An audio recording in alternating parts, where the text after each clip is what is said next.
தாவேகா தலைவர் விஜய் அவர்கள் அடுக்கடுக்கான குற்றச்சாட்டுகளோட நெல்லையில் இடித்து தள்ளி இருக்கிறார். என்ன நடந்தது, என்ன பேசி இருக்கிறார், குறிப்பாக திமுகவின் மீது அடுக்கடுக்கான குற்றச்சாட்டு, திமுக பாஜக அதிமுக ஒரு பொருட்டே இல்லை அப்படின்னு பல விஷயங்கள், புதுசாக எதுவும் இல்லைனாலும் வழக்கமான குற்றச்சாட்டுகளே வெவ்வேறு விதமாக சொல்லி கடைசியாக நீங்கள் 23ஆம் தேதி காலையில் ஓட்டர் ஐடி எடுத்துக்கிட்டு கெத்தாக ஸ்டைலாக கிளம்பி போய் ரிசல்ட் சின்னத்துக்கு போடுங்க அப்படிங்கிற மாதிரியான அந்த பரப்புரை முடிந்திருக்கிறது. ரொம்ப எமோஷ்னலாக சில கேள்விகளை எழுப்பியிருக்கிறார். அந்த மாதிரியான விஷயங்கள் எடுபடுமா, கூடியிருந்த கூட்டம், ஒட்டுமொத்தமாக இந்த நிகழ்ச்சி, அதில் இருக்கக்கூடிய சொதப்பல்கள் எப்படி இருந்தது, பர்ஃபார்மன்ஸாக எப்படி இருந்தது, எப்படி அதில் அந்த கட்சி செய்யாமல் விட்ட விஷயங்கள் என்னென்ன விரிவாக அலசுகிறது இந்த செய்தி தொகுப்பு. நெல்லையில் விஜய் அவர்களுடைய பரப்புரை, அதில் ஒரு படி மேலே போய் எல்லா பரப்புரையோட ஒரு அண்ணா வரமாட்டாரா, காமராஜர் வரமாட்டாரா, எம்ஜிஆர் வரமாட்டாரா அப்படிங்கிற உங்களுடைய ஏக்கம் எனக்கு தெரிஞ்சது, அதனால் நான் வந்திருக்கேன் அப்படிங்கிற துணியில் வந்து பேசுகிறாரு. மற்றபடி முத்துராமலிங்க தேவர் உட்பட பல்வேறு தலைவர்களுடைய பேரையும் வந்து எடுத்து வந்து பேசினார். இன்னொரு துணி வந்து இந்த கூட்டத்தில் விஜய் வெளிப்படுத்தினாரோ அப்படிங்கிற பல்வேறு கேள்விகள் இருக்குது. என்ன நடந்தது, எப்படி பார்க்குறீங்க? விஜய் வழக்கம் போல் அவருடைய அந்த டெம்ப்ளேட்டுக்குள்ளே கரெக்டாக பேசுகிறது அப்படிங்கிறத செஞ்சுருக்கிறார். நீங்கள் அதை ஒரு பர்ஃபார்மன்ஸாக நீங்கள் அதை எடுத்துக்கிட்டா, ஏன்னா இன்னைக்கு ரியாலிட்டி ஷோஸாக இருக்குது, டிவிக்கு அரசியல் இன்டர்வியூவே அவர் வந்து 4 மணி நேரம் ரெக்கார்ட் பண்ணி தான் டிஸ்கஷனில் உட்காந்து தான் கொடுக்க போகிறாருன்ற வகையில் ஒரு பர்ஃபார்மன்ஸாக பார்த்தா ஒரு டீசெண்டான பர்ஃபார்மன்ஸ். ஆனால் புதியதாக திமுகவின் மீது குற்றச்சாட்டுகள் அப்படின்னா எதுவும் கிடையாது. ஆனால் அது சொல்லியிருக்கக்கூடிய விஷயங்கள் அதை முன்ன பின்ன எப்படி மாற்றிருக்காருங்கிறது தான் ஆரம்பமே. நல்ல வேளை முதலமைச்சர் ஸ்டாலின் சார் இன்னைக்கு அதிகாரத்தில் இல்லை. அவர் கையில் முழு பவர் இருந்திருந்தா இந்த நிகழ்ச்சியே நடந்திருக்காது. ஒரு அதிகாரமும் இல்லாத முதல்வராக இருக்கிறதுனால தான் நான் இங்கே வந்திருக்கேன், ஈஸியாக வர முடிச்சுதுன்னு பேசுகிறாரு. நேற்று முன்தினம் ஆதவர்ஜுனா உட்பட எல்லாரும் என்ன சொன்னாங்க, சென்னை கமிஷனரை மாற்றணும், அவங்க வந்து ஸ்டாலின் சாரோட போலீஸாக இருக்கிறாங்க அப்படின்னு சொன்னாங்க. விஜய் அவர்கள் சொன்னதுக்கு நம்முடைய நேரடியான அதுக்கு நம்மகிட்ட பதில் இருக்குது. நீங்கள் போய் இந்த அதிகாரிகளெல்லாம் மாற்றணும் ஒரு லெட்டர் கொடுத்தீங்கல்ல மாண்புமிகு அர்ச்சனா பட்நாயக் ஐஏஎஸ் அவர்கள்ட்ட, அவங்க அதுக்கு முன்னாடி பின்னாடி தேர்தல் கமிஷன் ஒரு 8 எஸ்பியை மாற்றுச்சு. அவங்க மாற்றின 8 எஸ்பியில் எந்த இடத்திலும் இப்போ நீங்கள் உங்களுக்கு பர்மிஷன் கொடுத்து பேசுகிறீங்களே, நெல்லையினுடைய எஸ்பி ஏற்கனவே மு.க. ஸ்டாலின் அவர்கள் முதலமைச்சராக, இப்போவும் அவர் தான் முதலமைச்சர், அவர் எலெக்ஷன் அறிவிக்கிறதுக்கு முன்னாடி இருந்தபோது அவர் போட்ட போஸ்டிங்கில் இருக்கிற எஸ்பி தான் திரு வி. பிரசன்னகுமார் ஐபிஎஸ் தான் உங்களுக்கு இன்றைக்கி மாவட்டத்தில் பர்மிஷன் கொடுத்த எஸ்பி. நம்ம தனிநபராக ஏன் சொல்கிறோம்னா, இன்றைக்கி தூத்துக்குடியில் நீங்கள் ரோட் ஷோ போகிறீங்களே, அந்த தூத்துக்குடி எஸ்பியும் எலெக்ஷன் கமிஷன் இப்போ புதுசாக போடலை, மம்தா பானர்ஜி யாரையும் அப்பாயின்ட் பண்ணலை, மோடியோ இல்லை கணேஷ்குமாரோ அப்பாயின்மெண்ட் பண்ண எஸ்பி கிடையாது. உள்துறை அமைச்சர், போலீஸ் மந்திரியாக மு.க. ஸ்டாலின் அவர்கள் அவருடைய பீரியடில் கொடுக்கப்பட்ட ப்ரமோஷன் தான். இப்போ வி. பிரசன்னகுமார் அவர்கள் எடுத்துக்கிட்டிங்கன்னா, அவர் ஒரு ஐபிஎஸ் கேடராக வந்து நாங்குநேரியில் அங்கே வந்து அவர் அடிஷ்னல் எஸ்பியாக இருக்கிறார். அதற்கு பிறகு 2025 ஜூன் மாதம் அவருக்கு ப்ரமோஷன் கொடுக்கப்பட்டு நெல்லை சிட்டியினுடைய அவர் வந்து டெப்டி கமிஷனராக போகிறார். இந்த ஜனவரி 1ஆம் தேதி அவர் எஸ்பியாக மாவட்டத்துக்கு பொறுப்பேற்கிறார். ஸ்டாலினுடைய ஆட்சி பீரியடில் போடப்பட்ட போஸ்டிங் தான். எப்படி பர்மிஷன் கொடுத்தாங்க? நீங்கள் ரோட் ஷோன்னு கேட்கல, நீங்கள் இங்கே மாதிரி திருமண கூட்டத்துக்கு 5000 பேர் நாங்கள் போய் நீங்கள் கொடுக்கல, ஒரு கூரை போட்டிங்க, இந்த ஃபார்மேட்டில் நடக்கும், நீங்கள் போலீஸ் பர்மிஷன் கொடுத்தது, அதுதான் விதி. அதை எதையுமே ஃபாலோ பண்ணாமல் 48 மணி நேரத்துக்கு முன்னாடி ஆப்பில் கேட்கணும்னு தெரியாமல் இவங்க மேலே எல்லா தப்பையும் வச்சுக்கிட்டு ஸ்டாலின் சார் அதிகாரம் இல்லாதனால கொடுத்துட்டாங்கிறது ஏற்கத்தக்கது அல்ல. இந்த விஜய் வந்துடக்கூடாதுங்கிறது தான் திமுகவோட நோக்கம். திமுக கூட்டணிக்கும் பாஜக கூட்டணிக்கும் வெளியே தான் தனித்தனியாக இருப்பாங்க, உள்ளுக்குள்ள ஒரே நோக்கம் தான். ஆமாம், ஒன்றா உழைச்சிருவாங்க அப்படின்னு ஒரு குற்றச்சாட்டு வைக்கிறாரு. அது இருக்கட்டும்ங்க, சரி, திமுக பாஜக உள்ளுக்குள்ள அண்டர்ஸ்டாண்டிங்கில் இருக்காங்கன்னு வைங்க, ரைட்டு. இந்த எடப்பாடி தொகுதியில் உங்கள் வேட்பாளரினுடைய இணையர் 2 பேரும் போட்ட வேட்புமனு ரிஜெக்ட் ஆச்சு. அது குறித்து நீங்கள் இப்போ வரைக்கும் கண்டிக்கலையே, இல்லை விமர்சிக்கலையே, அது எதன் அடிப்படையில் எடுத்துக்கிறதுன்னு ஒரு கேள்வி இருக்குது. உங்களுக்கு இன்றைக்கு கூட்டம் நடத்திய இடமே நயினார் நாகேந்திரன் அவர்கள் அவருக்கு சொந்தமானதுன்னு ஒரு செய்தி இருக்கே. அப்போ திமுக பாஜக அண்டர்ஸ்டாண்டிங்கில் இருக்குங்கிறது உங்கள் குற்றச்சாட்டுனா இதை எப்படி எடுத்துக்கிறதுன்னு ஒரு கேள்வி வருது. இந்த நான் சொல்கிறது இப்போ அது நயினார் நாகேந்திரன் நான் ஒன்று சொல்லுகிறவர்களே கூட ஆதாரங்களை வெளியிடட்டும், சமூக வலைதளங்கள் அது அப்படி தான் எழுதப்படுகிறது, அந்த பகுதியை சேர்ந்தவர்கள் எழுதுகிறாங்க, அது அவருக்கு என்னுடைய இடம்னு.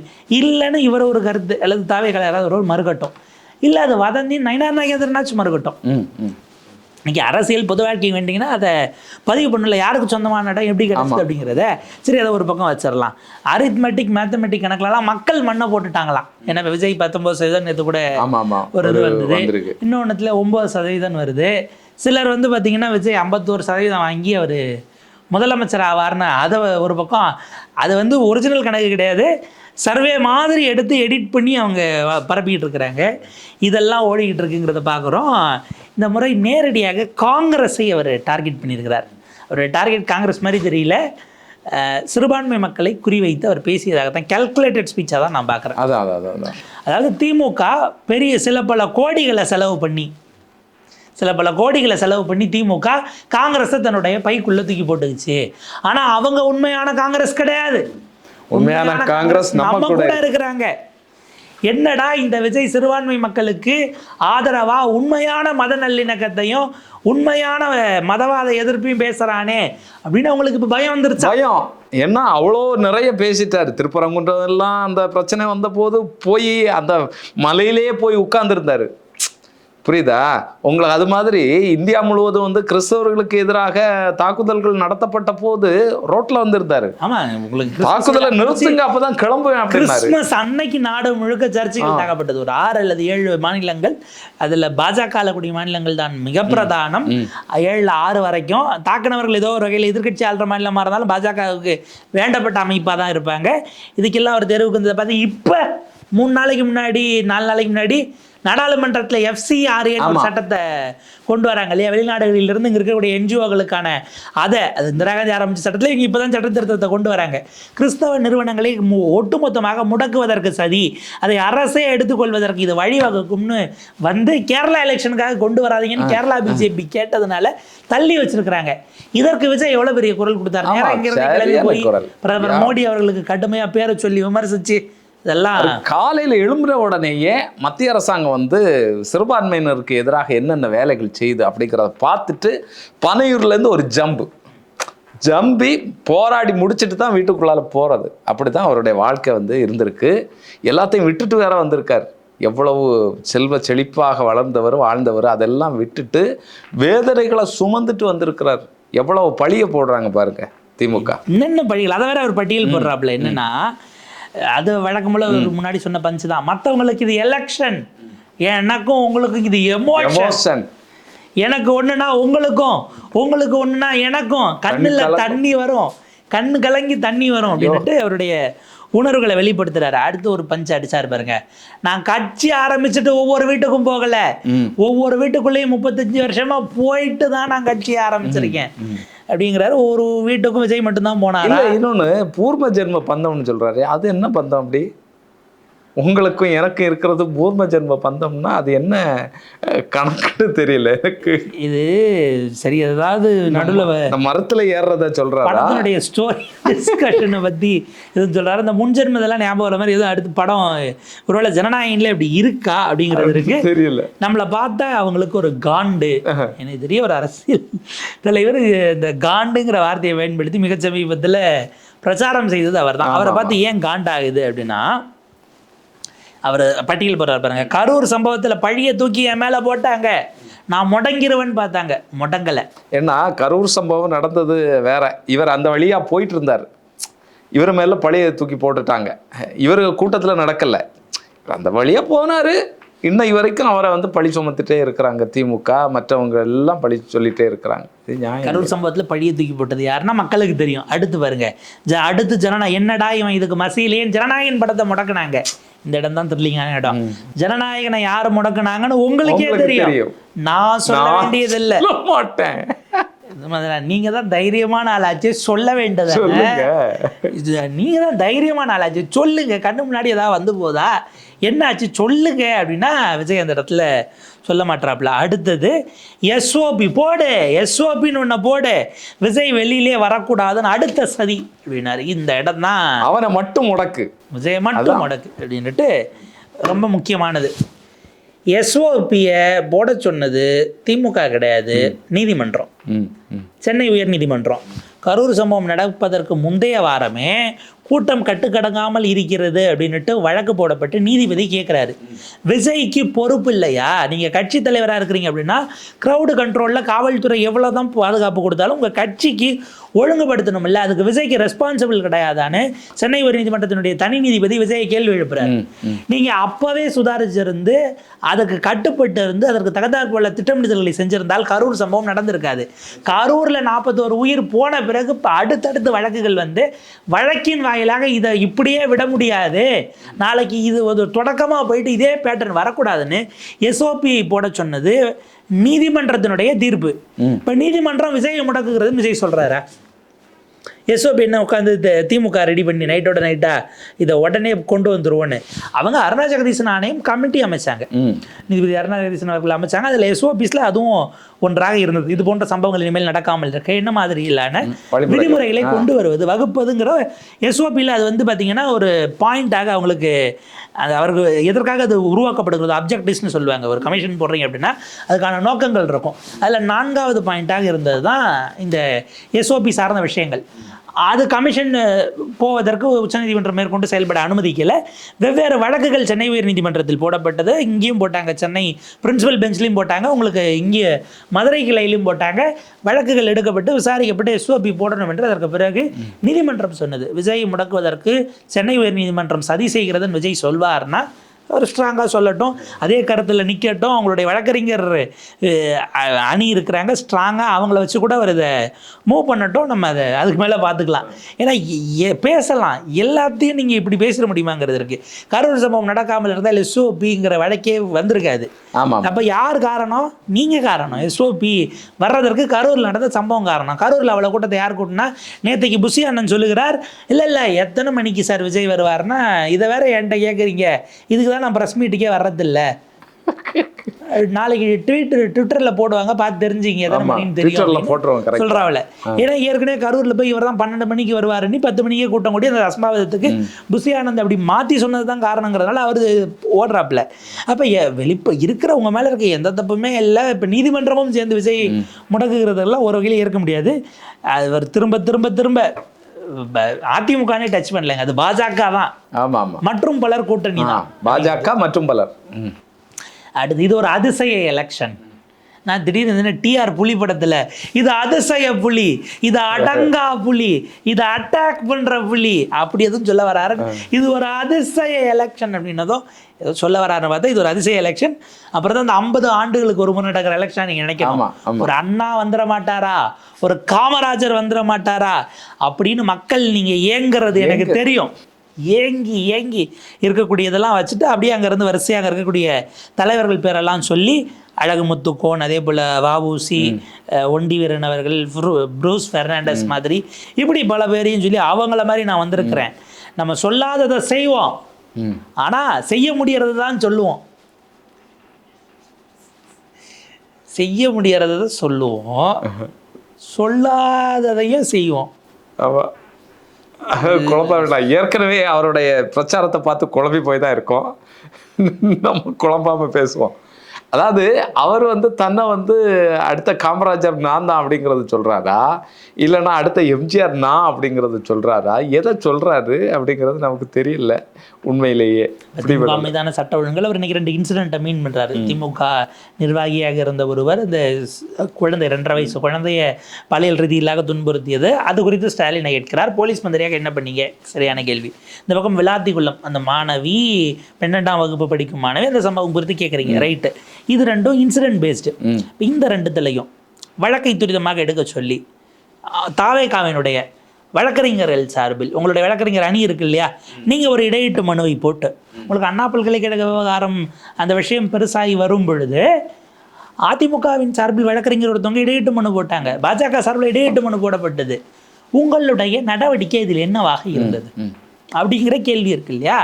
அப்போ நான் சொல்கிறது திமுக செய்கிற தவறுகள் இருக்கிறது, அது நிர்வாக ரீதியிலாகவோ இல்லை ஆட்சி ரீதியிலாகவோ இருக்குன்னா இதை விஜய் என்னவா கேள்வி கேட்டாராங்கிற கேள்வி வருது. அவர் சொல்கிறாரு 2 வருஷமாக நம்ம கேள்வி கேட்டதுலேருந்து திமுகவால் ஊழல் செய்ய முடியலன்னு அவங்களுக்கு நம்ம மேலே காண்டு அப்படிங்கிறாரு. KN நேருவின் மீது அமலாக்கத்துறை நகராட்சி மற்றும் அந்த நகராட்சி நிர்வாகத்துறையில் குடிநீர் வழங்கல் துறையிலுமாக ஒரு இடி ஒரு இதை போட்டிருக்கு, எஃப்ஐஆர் பதிவு பண்ணணும்னு. எஃப்ஐஆர் பதிவு பண்ணுங்கிற அந்த பெட்டிஷனை போட்டதில் பெட்டிஷனரில் ஒருவர் அதிமுக MP தம்பிதுரை. விஜய் பேர்லேயே ஒரு பெட்டிஷன் போட்டிருக்கலாமே. இவர் ஊழல் பட்டியலை ரிலீஸ் பண்ண பிறகு தான் திமுக என்ன பட்டியலை ரிலீஸ் பண்ணீங்க இந்த துறையை சொல்லி எடப்பாடி பழனிசாமி ஒரு லிஸ்ட்டை ரிலீஸ் பண்ணார். அவரை கொண்டு போய் கவர்னரை பார்த்தாரு. துறை வாரியாக இவ்வளவுன்னு ஒரு கணக்கை சொன்னார். அந்த கவர்னர் அதை வாங்கி வச்சுட்டு அவர் பெங்காலுக்கு மாற்றிட்டாங்கன்னு போயிட்டார். இப்போ புது கவர்னர் ராஜேந்திர அர்லேக்கர் அவர் கேரளாவில் தான் இருக்காருங்க. வந்தாருன்னா ஒரு வேளை எடுத்து பார்த்துட்டு நடவடிக்கை எடுக்கலாம். ஏதோ ஒரு எண்ணிக்கையை சொல்லி புகாரை சொன்னது எடப்பாடி பழனிசாமி. அதில் ஹைலைட் என்னென்னா, அவர் இப்போ போகிற பிரச்சாரத்தில் அந்த எண்ணிக்கையெல்லாம் சொல்லி ஊழல்னு சொல்கிறாரானே தெரியல. அவர் காமராஜருக்கு நீங்கள் இடம் கொடுக்கல, அவரும் காமராஜர் போயிட்டாப்ல. காமராஜர் இருந்த போது நீங்கள் அவருக்கு மெரினால ஏன் இடம் கொடுக்கலன்னு கலைஞர் காமராஜர் 55 வருஷத்துக்கு முன்னாடி அவர் போயிட்டாரு. இவரும் காமராஜர் இல்லையே, நீங்கள் ஏங்குறீங்க அப்படின்ட்டு இந்த பக்கம் போய் வராங்க. உங்கள் ஏக்கத்தை போக்குறதுக்கு தான் நான் வரேன். இவ்வளவெல்லாம் நாங்கள் பண்ணிக்கிட்டு இருக்கோம் அப்படின்னா, இதுபடி பலவிதமான முரண்களை உள்ளடக்கியதாக தான் விஜயனுடைய பேச்சு இருக்குது. எனக்கு தெளிவாக ஒரு கேள்வி. ஏன்னா இப்போ திமுகவில் நான் இப்போ வைக்க இந்த இடம் எத்தனை ஊழல் பிடியில் நீங்கள் வெளியிட்டீங்க துறை வாரிகளாக அம்பலப்படுத்தியது எத்தனை? நான் சொன்ன மக்கள் பற்றியில் அம்பலப்படுத்துங்க. கோர்ட்டுக்கு போய் ஒரு ஆர்டரை வாங்கினீங்கன்னா அது பெரிய விஷயம் சார். அவருக்கு எதிராக பூர்வாங்க விசாரணை இருக்கிறது, எஃப்ஐஆரை போடுங்கன்னு இன்பதுரை அவர்கள் சொல்லி KNR அவர்களுக்கு எஃப்ஐஆர் போட சொல்லி உங்களுக்கு DVSCக்கான உத்தரவு போகுது அப்படின்னா அது ஒரு ஸ்ட்ரக்சர். அரசியல் ரீதியிலாக அது பின்னடைவு, சட்ட ரீதியிலாக அது இன்னைக்கு பின்னடைவு. நாளைக்கு அவங்க அது உச்சநீதிமன்றத்தில் ஸ்டே வாங்கினா அவங்க அதிலிருந்து தப்பெல்லாம் போகலாம் வரலாம். ஆனால் உங்களால் பேச முடியும். கோர்ட்டு இதை விசாரிக்கிற அளவுக்கு ஆதாரம் இருக்குன்னு சொல்லிருச்சுங்கிறது அந்த ஆட்சிக்கு கட்சிக்கு கொடுக்கக்கூடிய நெருக்கடி. இப்படி என்ன ப்ரோஆக்டிவ் அரசியல் நீங்கள் திமுகவை நோக்கி செய்து விட்டீர்கள்ங்கிற கேள்விக்கு விஜய்கிட்ட பதிலே இல்லை. எல்லாத்தையும் முடிச்சுட்டு விஜய்கிட்ட இதில் கம்ப்ளீட்டாக கேட்க வேண்டிய ஒரே கேள்வி, எதுக்கு சார் நீங்கள் திருநெல்வேலி போனீங்க? எதுக்கு போனார் நீங்கள் நினைக்கிறீங்க? அதாவது போய் பார்த்துட்டு வாக்காளர்கள் இருக்காங்களா, அவர் இல்லையா, என்ன ஏது, அவரே குழப்பி போயிட்டாரா அப்படிங்கிறது தெரியல.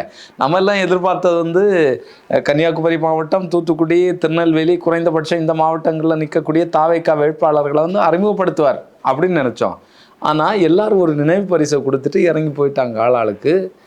எதுக்காக வந்தார் சார்? அது ஒரு இமோஷன் சார். நீங்கள் பிரச்சாரத்துக்கு தலைவர்கள் போகுது, நீங்கள் ஸ்டாலின் அவர்கள் ஆகட்டும், எடப்பாடி பழனிசாமிக்கு ஒரு கூலிங் கிளாஸை மாட்டி விட்டு வேளச்சேரி வேட்பாளர் அசோக் தன்னுடைய தலைவருக்கு முத்தம் கொடுக்குறாரு. கொடுத்துட்டு அந்த கண்ணாடி அந்த எம்ஜிஆரோட கிளாஸ் மாதிரி இருக்க கிளாஸை போட்டு நீங்கள் போடுங்கன்னு கொடுக்குறாரு. விஜயபாஸ்கர் இது பண்ணிட்டு போகும்போது விராலிமலையில் எடப்பாடி இந்த பக்கம் திரும்பி பாருங்கன்னு சொல்லி அவரை வச்சு வேட்பாளர் ஒரு செல்ஃபி எடுக்கிறாரு. இந்த அணுக்கம் அங்கே இருக்கக்கூடிய தொண்டனுக்கு, வேலை பார்க்குறவனுக்கு, நம்ம தளபதி, நம்ம பொதுச் செயலாளருக்கு, தலைவருக்கு எவ்வளோ நெருக்கமாக இருக்கிறாங்க பாருங்க. வேலை செய்யணும், நம்ம வேட்பாளர், நம்ம தலைவர் அப்படிங்கிற உணர்வை கிரியேட் பண்ணோம். நிச்சயமா. இதுல என்ன சிக்கல்னா, எடப்பாடி பழனிசாமி அவர்கள் தொகுதியில் போய் நின்று ராலிமல்ல இன்னைக்கு வச்சு விஜயபாஸ்கரை கூப்பிட்டு போறாருன்னா, அஃப்கோர்ஸ் அது விஜயபாஸ்கர் அவருடைய கோட்டை தான். வேளச்சேரியில் அசோக் ஏற்றிட்டு போறாருன்னா அங்கே ஒரு வேலை பார்த்துக்கிட்டு இருக்காரு. நிற்கிறவங்க வேளச்சேரியினுடைய கட்சிக்காரர்களாக அல்லது மக்களாக இருக்க வாய்ப்பு இருக்கு. நீங்கள் தான் 4 மாவட்டத்துலேருந்து 20 தொகுதியை சேர்த்து வச்சா வேட்பாளரை கூப்பிட்டு இவர் தான்னா எந்த தொகுதின்னு அவங்க அந்த கூட்டத்தில் தொகுதி வரையாகவும் அசம்பிள் ஆகிருக்க மாட்டாங்க. அது ஒரு குழப்பம் இருக்குது. ஒவ்வொருவரை ஏற்றி தொகுதி பேரை சொல்லி இவர் தான் நான் நிற்கிறதா நினைங்க, நான் வேற அவர் வேற இல்லை, அவருக்கு விசில் சின்னத்தில் ஓட்டு போடுங்க. 20 பேர் ஏற்றி சொல்ல விட நல்ல சார் ஆகும். அப்போ இந்த கூட்டம் முழுக்க விஜய் பேசுறதுக்காக கூட்டின கூட்டம் தான். இதெல்லாம் ஏற்றி அவர் இவர் தான் காட்டினா முகத்தை பார்த்துட்டு போய் நான் என்ன அவன் என்ன முகத்தை பார்த்தா ஓட்டி போட போகிறான், விசிலை பார்த்துட்டு போட போகிறாங்கிற எண்ணத்தில் தன்னுடைய கட்சியில் அடுத்த கட்டத்தில் இருக்கிறவர்கள் வளரக்கூடாது, அவங்க முகம் போய் சேர்ந்துடக்கூடாதுன்னு இதில் ஒரு கவனமாக. ஏன்னா ஒரே ஃப்ரேமில் நீங்கள் நடிகர்களுக்கு அந்த ஒரு இயல்பு சொல்லுவாங்க, ஒரே ஃப்ரேமில் 2 பெரிய நடிகர்களை வச்சா அவன் என்னை தூக்கி சாப்பிடக்கூடாது, அந்த மாதிரி சீன்ஸ் கொடுக்காதுன்னு அவங்க சொல்லுவாங்கன்னு. உதாரணத்துக்கு திருவிளையாடலில் தர்மியா வர நாகேஷ் ரொம்ப இம்ப்ரெசிவாக பண்ணிட்டானே, என்னிடமே ஆகின மாதிரி இருக்கேன்னு APN கிட்ட நல்ல ஓவர் பர்ஃபார்ம் பண்ணி என்னை தூக்கி சாப்பிட்டானோ அப்படின்னு அது ஒரு சந்தேகத்தோட ஒரு கேட்ட மாதிரி ஒரு விஷயத்த சிவாஜி சொன்னதாக சொல்லுவாங்க.